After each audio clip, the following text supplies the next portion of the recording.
সাগরের যে অবস্থা আমি দেখানোর চেষ্টা করছি। আপনারা দেখতেই পাচ্ছেন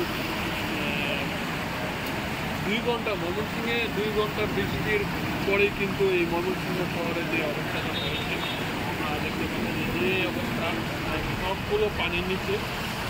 ময়মনসিংহে দেখতে পাচ্ছেন আসলে ট্রেন থেকে আমি দেখতে পাচ্ছি যে ট্রেন থেকে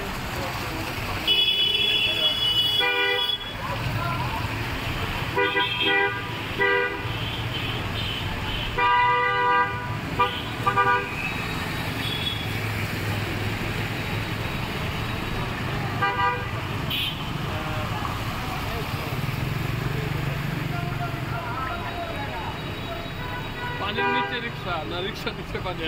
আমি আসলে আপনার কমেন্টের কি বলবো।